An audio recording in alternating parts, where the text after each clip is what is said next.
ഒരു മാറ്റർ ചോദിക്കാം. ദൈവങ്ങളെക്കുറിച്ചും പ്രകൃതിയെക്കുറിച്ചൊക്കെ ഉള്ള കാഴ്ചപ്പാടുകൾ എന്താണ്? നമ്മളുടെ പുസ്തകങ്ങൾ ഏതാ? നമുക്ക് മഹാഭാരതം. ഹിന്ദുക്കൾ എന്ന് പറയുമ്പോൾ ഹിന്ദുക്കളുടെ പുസ്തകം എന്ന് പറയുന്നത് ഇപ്പോൾ ക്രിസ്ത്യാനി ആണെങ്കിൽ നമ്മൾ പറയും ബൈബിളാണെന്ന്, ശരിയല്ലേ? മുസ്ലിം ആണെങ്കിൽ മറ്റേ ഇത് ഖുർആൻ. ഹിന്ദുക്കളുടെ പുസ്തകം ഏതാ? നമുക്ക് 2-3 ഉണ്ടല്ലോ, രാമായണം, മഹാഭാരതം, ഭഗവത്ഗീത, അങ്ങനെ എല്ലാം ഉണ്ടല്ലോ. നമ്മളുടെ ഹിന്ദുക്കളുടെ ഏറ്റവും വലിയ ശാപമാണത്.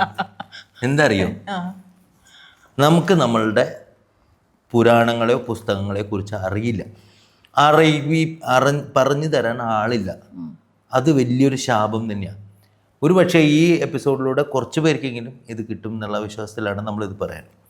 വേദങ്ങളാണ് നമ്മുടെ പുസ്തകങ്ങൾ. വേദം എന്ന് പറയുന്നത് എന്താ? വേദത്തിന്റെ സാരാംശം എന്താ? വേദം എന്ന് പറഞ്ഞ അറിവ്.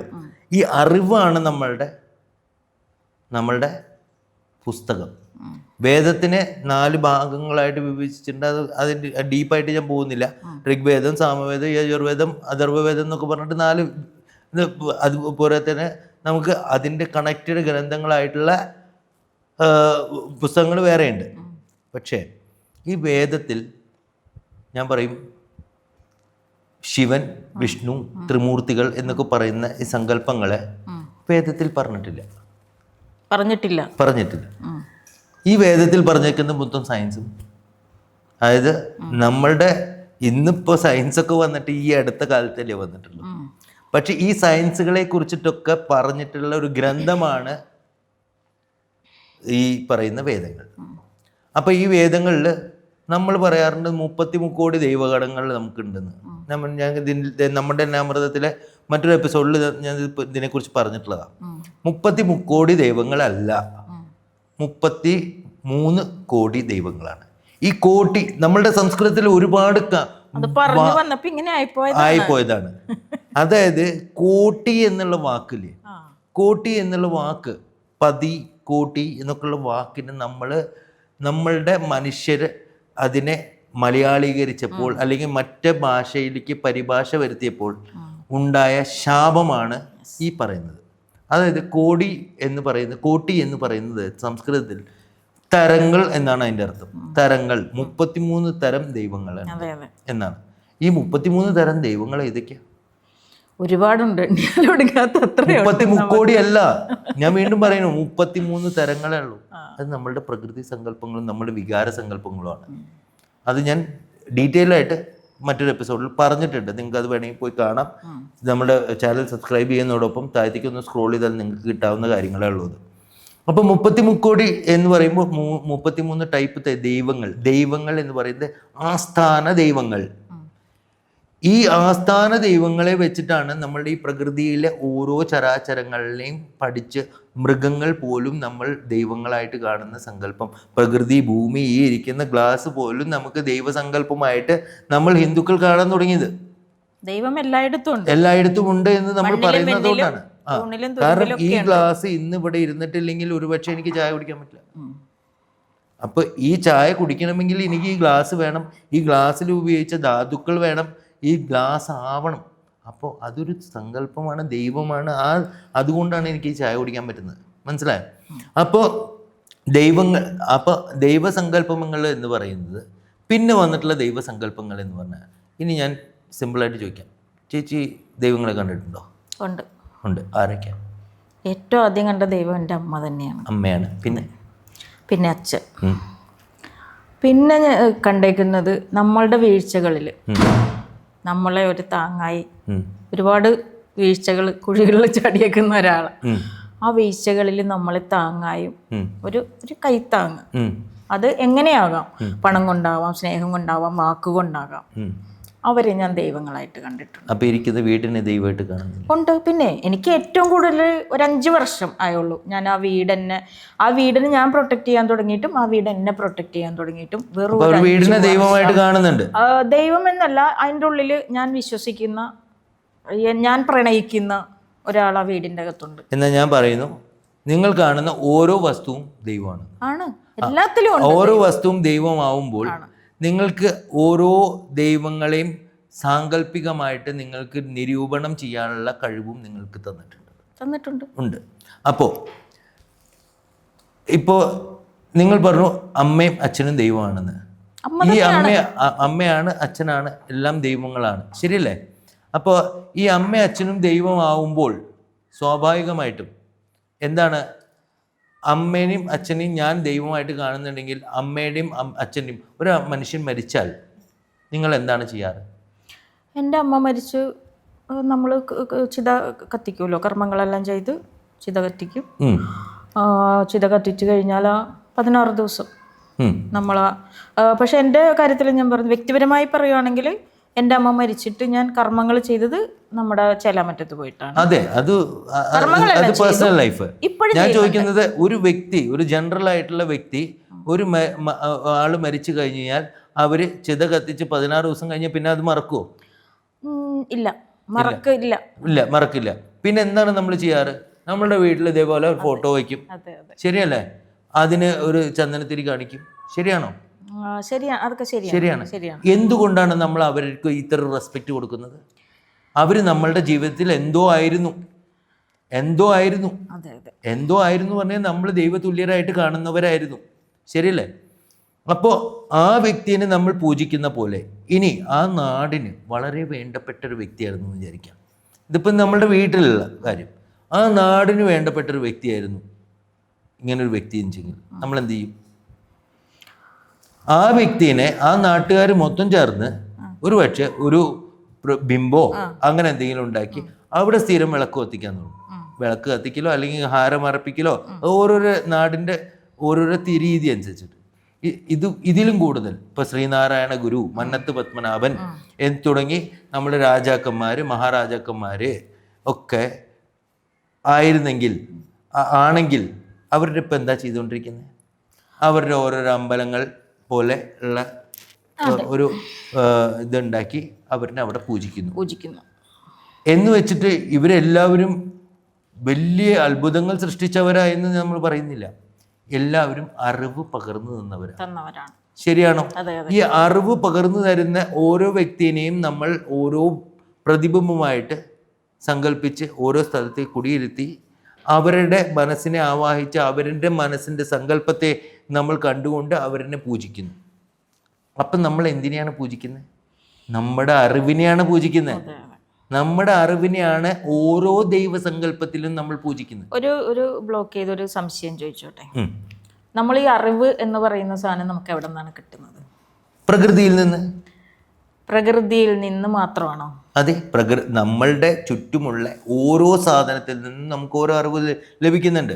ഒന്നും വേണ്ട, ഒരു ചിലന്തി വില കൂട്ടുന്നു. ഈ ചിലന്തി വില കൂട്ടുമ്പോൾ ആ ചിലന്തി ഓരോ പീസും എടുത്ത് നമ്മളിങ്ങനെ വരച്ച് പോലെ ഉണ്ടാക്കുമ്പോൾ അവൻ്റെ ആ ഒരു ഫോക്കസ്, ആ ഫോക്കസ് എന്ന് പോലും നമുക്ക് പഠിക്കാൻ ഒരുപാടില്ലേ? ഉണ്ട്, പഠിക്കാൻ എല്ലാത്തിനും ഉണ്ട്. അപ്പൊ അത് അറിവല്ലേ? ആ പഠനം എന്ന് പറയുന്നതാണ് ഒരു അറിവ്. പക്ഷെ എൻ്റെ ഒരു ചോദ്യം ഞാൻ ചോദിക്കാം. നമ്മൾ ഒത്തിരി ബുക്കുകൾ വായിക്കുന്ന ആളുകളാണ്. ഞാനും ഇപ്പോഴല്ല, ഇപ്പോൾ അതൊക്കെ നിർത്തി. ബുക്കുകൾ വായിക്കുമായിരുന്നു. ബുക്കുകളിൽ നിന്ന് നമ്മൾ അറിവ് നേടുമെന്ന് പറയുന്നുണ്ട്, അറിവ് കിട്ടുന്നുണ്ട്, ഇല്ല എന്ന് പറയുന്നില്ല. ബുക്സിൽ നിന്ന് ഒത്തിരി അറിവുകൾ കിട്ടും. അതെല്ലാം സത്യമാണോ? സത്യം കണ്ടെത്തേണ്ടത് നിങ്ങളുടെ ചുമതലയാണ്. എല്ലാ പുസ്തകത്തിൽ എഴുതിയത് സത്യമാണെങ്കിൽ നമ്മളുടെ ചരിത്രം പല രീതിയിലും വളച്ചൊടിച്ചെടുക്കുന്നത് സത്യമായിരിക്കണം എന്നില്ല. അപ്പോൾ അതിൻ്റെ ഉള്ളിലത്തെ സത്യം കണ്ടെത്തേണ്ടത് ആരുടെ ചുമതലയാണ്? നിങ്ങളുടെ ചുമതല. തിരിച്ചറിയാൻ പഠിക്കണം. തിരിച്ചറിവാണ് നിങ്ങളുടെ അവിടുത്തെ അറിവ് എന്ന് പറയുന്നത്. ആ അറിവിനെ കണ്ടെത്തുക എന്നുള്ളതാണ് നിങ്ങളുടെ കഴിവ്. ഓക്കെ, ഈ അറിവിനെ കണ്ടെത്തിയ ഒരു വ്യക്തി ഉള്ളത് കൊണ്ടാണ് ഇന്ന് നമുക്ക് അറിവ് കിട്ടിയത്. ഞാൻ പോയിരുന്നിട്ട് ഇപ്പം നിങ്ങളുടെ വീട്ടിൽ ഒരു പണിയും ചെയ്യാണ്ടിരിക്കുന്ന ആൾക്ക് അറിവ് ഇങ്ങനെ അപ്പുറത്തും പുറത്തുനിന്നും അവർക്കും ഉണ്ടാവുന്നുണ്ട്. പക്ഷെ അത് മനസ്സിലാക്കാനുള്ള കഴിവ് നമുക്കില്ല. അടുത്തതിനെ കുറിച്ച് പഠിക്കാനുള്ള ഇത് കിട്ടുന്നില്ല. അപ്പം ആ അറിവ് നമ്മൾ എങ്ങനെ ഉണ്ടാക്കണം എന്നുള്ളത് നമുക്ക് പകർന്നു തന്ന, ആ അറിവിനെ പ്രകൃതിയിൽ നിന്ന് എടുത്ത് നമ്മളേക്ക് പകർന്നു തന്ന പല വ്യക്തികളെയാണ് നമ്മൾ എന്തായിട്ട് കാണുന്നത്? ദൈവങ്ങളായിട്ട് കാണുന്നത്. അപ്പം ആ ദൈവസങ്കല്പം അപ്പം നിങ്ങൾ ചോദിക്കും, അടുത്ത ചോദ്യം വരാൻ പോകുന്ന ചോദ്യം ഞാൻ ഇപ്പോഴേ കൂട്ടി പറയാം. അപ്പം ഈ പറയുന്ന ദൈവങ്ങളൊക്കെ ഡ്യൂപ്ലിക്കേറ്റ് ആണോ എന്നുള്ള ചോദ്യമല്ലേ ചോദിക്കാൻ പോകുന്നത്? ആ ചോദ്യത്തിന് വ്യക്തമായിട്ടുള്ള ആൻസർ ഞാൻ പറയാം. ഈ ദൈവങ്ങളെല്ലാം ഡ്യൂപ്ലിക്കേറ്റ് അല്ല. ഞാൻ നേരത്തെ പറഞ്ഞു, നിങ്ങൾ മരിച്ചു പോയ ഒരു വ്യക്തിനെ എന്താണ് ചെയ്യുന്നത്? ഒരു ഫോട്ടോ വെച്ച് നിങ്ങളുടെ വീട്ടിൽ പൂജിക്കുന്നു. ആൾ ആരായിട്ടാണ്? ജസ്റ്റ് നിങ്ങളുടെ അച്ഛനമ്മയായിട്ടുള്ളൂ. നിങ്ങൾക്ക് കുറച്ച് അറിവ് പകർന്നു തന്ന വ്യക്തിയാണ്. അപ്പോൾ ഈ ലോകത്തിൻ്റെ അറിവുകൾ പകർന്നു തന്ന ഓരോ വ്യക്തികളെയും നിങ്ങൾ പൂജിക്കുന്നുണ്ട്. നിങ്ങളുടെ തൊഴിൽപരമായിട്ട് നിങ്ങൾക്ക് ആയുധങ്ങളെ നിങ്ങൾ പൂജിക്കുന്നുണ്ട്. ഈ ആയുധങ്ങളെ ദൈവസങ്കല്പമായി കണ്ടുകൊണ്ട് വളരെ സിമ്പിളായിട്ട് പറയാം, വിഷ്ണു സങ്കല്പത്തെ കണ്ടിട്ടുണ്ട്. ചതുർഭുജനായിട്ടുള്ള വിഷ്ണു സങ്കല്പം നിങ്ങൾ കണ്ടിട്ടുണ്ട് അല്ലേ? ഈ ചതുർഭുജനായിട്ടുള്ള വിഷ്ണു സങ്കല്പം നമ്മൾ സാധാരണ ഹിന്ദുക്കൾ ജനറലായിട്ട് കാണുന്ന ഒരു വിഗ്രഹത്തിന് ഏതൊക്കെയാണ് മറ്റേ ആയുധങ്ങൾ കയ്യിലുള്ളത്? ശംഖ്, ചക്രം, ഗദ, പങ്കജം അല്ലേ? ഈ സാധനങ്ങളല്ലാണ്ട് മറ്റ് സാധനങ്ങളായിട്ടുള്ള വിഷ്ണുവിനെ നിങ്ങൾ കണ്ടിട്ടുണ്ടോ? കണ്ടിട്ടുണ്ട്. കാണണം. കണ്ടിട്ടില്ലെങ്കിൽ അത് കാണണം. വിശ്വകർമാവിൻ്റെ ഒരു വിഷ്ണു സങ്കല്പത്തിൻ്റെ രൂപം നിങ്ങൾ വിശ്വകർമാവിൻ്റെ ഒരു വീട്ടിൽ പോയിട്ട് കണ്ടു കഴിഞ്ഞാൽ അവൻ്റെ കയ്യിൽ ഉളി വരെ ഇരിക്കുന്നതാണ്. ശരിയല്ലേ? അത് ഉളി പോലും ഇരിക്കുന്ന എന്തുകൊണ്ട്? ബിക്കോസ് അത് അവരുടെ അറിവാണ്. അതാണ് അവരുടെ അറിവ്. അവർക്ക് ആ പണി ചെയ്യാൻ ഉളി അല്ലെങ്കിൽ മറ്റേ കരിവാനാണെങ്കിൽ അവർക്ക് അവരുടെ കാര്യങ്ങൾക്ക് വേണ്ടിയിട്ടുള്ള ഉപകരണങ്ങൾ, അത് അവരുടെ അറിവാണ്. ആ അറിവിലൂടെയാണ് അവർ നേടുന്നത്. അപ്പോൾ അവർ ദൈവമായിട്ട് സങ്കല്പിക്കുന്നത് അങ്ങനെ ഒരു ദേവനെയാണ്. പിന്നെ ഒരിടത്തൂടെ ദൈവം ഇരിക്കുന്നുണ്ട്. എന്താ വിട്ടുപോയതാണോ? നമ്മളുടെ മനസ്സിന്റെ അകത്തുണ്ട്. അതാണല്ലോ തത്വമസി എന്നുള്ള സങ്കല്പം. അതാണല്ലോ തത്വമസി എന്നുള്ള സങ്കല്പം. നമ്മളുടെ മനുഷ്യന്റെ സങ്കല്പങ്ങൾ വേദങ്ങളിൽ എഴുതിക്കുന്നത് അഹം ബ്രഹ്മസ്മി, തത്വമസി ഏതെഴുതിയാലും നമ്മൾക്ക് താൻ തന്നെയാണ് ദൈവം എന്നാണ് പറയുന്നത്. താൻ തന്നെയാണ്. താൻ ചെയ്യുന്ന കർമ്മങ്ങൾ ദൈവമാണ്. താൻ ചെയ്യുന്ന ഓരോ കാര്യങ്ങളും ആലോചിച്ച് ചെയ്താൽ നിങ്ങൾക്ക് അതിന്റെ നല്ല ഇത് നമ്മൾ ഈ കർമ്മം ചെയ്യാൻ എവിടെന്നാ പഠിക്കുന്നത്? ഈ കർമ്മം ചെയ്യാതെ അറിവിലൂടെയാണ്, പ്രകൃതിയിൽ നിന്നുള്ള അറിവിലൂടെയാണ്, നമുക്ക് പകർന്നെന്ന അറിവിലൂടെയാണ് നമുക്ക് കർമ്മം ചെയ്യാൻ പറ്റുന്നത്. ശരിയല്ലേ? ആണ്. അപ്പോൾ നിങ്ങൾ ഈ പറയുന്ന ദൈവങ്ങളൊക്കെ ചിലപ്പോൾ ചിലർ പറയുന്നതായിട്ട് ഗണപതി മിത്താണെന്ന്. ഗണപതി എന്നുള്ള സങ്കല്പത്തെ കുറിച്ചിട്ട് നിങ്ങൾക്കറിയൂ? ഗണപതി എന്നുള്ള സങ്കല്പം എത്ര ഭംഗിയായിട്ടാണ് നിരൂപണം ചെയ്തിരിക്കണമെന്നുള്ളത് അറിയും. പണ്ട് കാലത്ത് നമ്മളുടെ തൊഴിൽ പ്രകാരമായിരുന്നു നമ്മളെ എല്ലാവരെയും തിരിച്ചിരുന്നത്. പിൻകാലങ്ങളിൽ മുഗളന്മാരും ബ്രിട്ടീഷുകാരൊക്കെ വന്ന് നമ്മളെ ആ പേരും പറഞ്ഞുകൊണ്ട് നമ്മൾ തരംതിരിച്ച് നമ്മൾ താഴ്കീഴ് ജാതി മേൽജാതിയൊക്കെ ആക്കി. അതൊരു സത്യം. ശരിയല്ലേ? പക്ഷേ അത് തൊഴിൽപരമായിട്ടായിരുന്നു നമ്മളിനെ തരംതിരിച്ചിരുന്നത്. ഓക്കെ. അപ്പോൾ ആ തൊഴിൽ പ്രകാരമായിട്ട് നിങ്ങളെ തരംതിരിച്ചപ്പോൾ നിങ്ങൾക്ക് നിങ്ങളുടെ തൊഴിലിനെ പൂജിക്കാൻ ഒരു ദൈവം വേണം, ഒരു സങ്കല്പം വേണം. ആ സങ്കല്പമാണ് ഇപ്പോൾ ഫോർ എക്സാമ്പിൾ ഗണപതി പറഞ്ഞു കഴിഞ്ഞാൽ ഇന്ന് നമ്പൂരാക്കന്മാർ ഏറ്റവും കൂടുതൽ പ്രാർത്ഥിക്കുന്നത്, തിരുമേനിമാർ ഏറ്റവും കൂടുതൽ പ്രാർത്ഥിക്കുന്ന, ഇൻക്ലൂഡിങ് ബാക്കിയുള്ള ഹിന്ദുക്കളും പ്രാർത്ഥിക്കുന്നത് ആദിദേവനായിട്ടാണ് ഗണപതി. ശരിയല്ലേ? അപ്പം ആദിദേവൻ എങ്ങനെയാണ് അവന്? ഈ ഗണപതി സങ്കല്പം എങ്ങനെ വന്നു? ആദി ദൈവം എന്ന് പറയുമ്പോൾ ആദി പൂജിതൻ.